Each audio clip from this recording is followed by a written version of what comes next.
Welcome viewer, this video tutorial describes, fix printer not accepting print command in Windows 11 quick easy solution. First method is cancel all print jobs.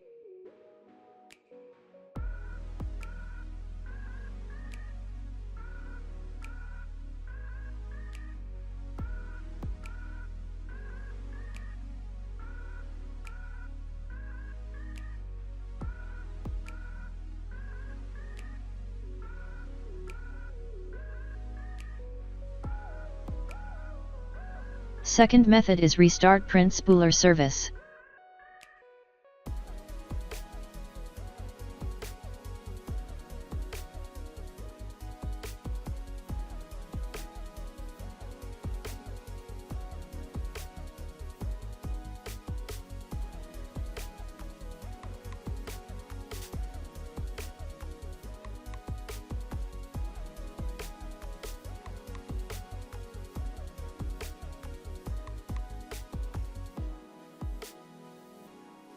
I hope this tutorial helps to you.